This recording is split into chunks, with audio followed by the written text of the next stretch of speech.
So the second question is, what was my favorite event? And there are many events to choose from because this group, Students United for a Better World, is active in a multitude of fronts. And they have to do with things in the world at large, beyond our borders, as well as local events. Things beyond our borders have to do with, for example, child trafficking and the sex trade. But my favorite ones actually were twofold, and they were both very local.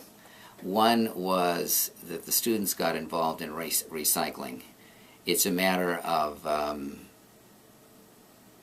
kind of a collective sense of bad conscience that we as an institution do not actually have a recycling program in an age where we are increasingly aware of how sensitive the environment is to human activity.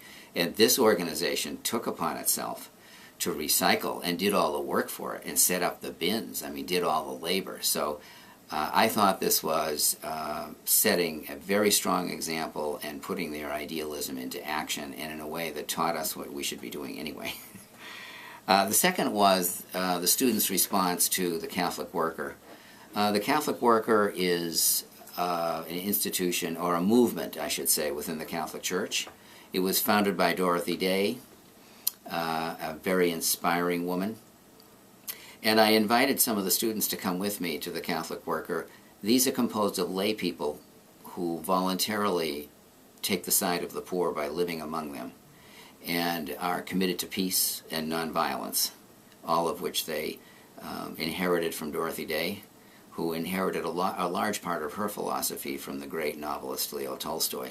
And these students came with me, and the main thing when you go to the Catholic Worker Mass, which is held once a month here in New Haven, is we share the Word of God in a way that takes the side of the poor, and most of our society does not take the side of the poor.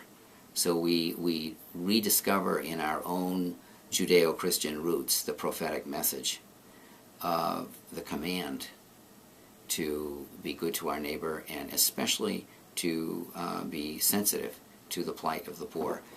But the main thing with the poor who come for dinner, because the Catholic Worker serves meals every single day, breakfast, lunch, and dinner every single day, and they themselves live in poverty, but they always have abundance, which is a good lesson for the rest of us.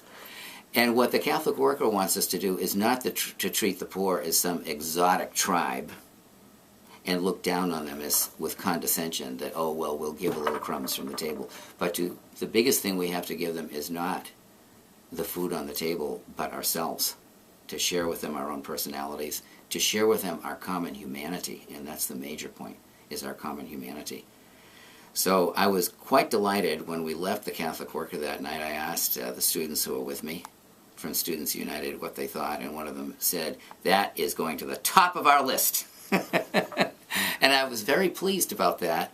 And about 2 weeks later, 2 or 3 weeks later, without my knowledge, all of a sudden the head of the Students United came out to me with a check.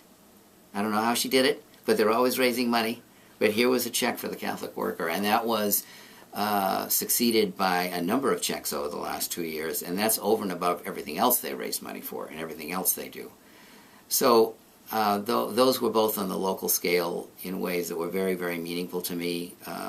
This is, the Catholic Worker is local in New Haven, but it's miles away from the nice campus of Albertus Magnus, because these are people side by side. We're living in two societies, those of the middle class and those of the poor. And I very much appreciated the breadth of concern and the idealism of the students and their enthusiasm and their receptiveness to Dorothy Day's message. I also, as I said earlier, very much appreciated their good example. They're setting an example for us with respect to the recycling program.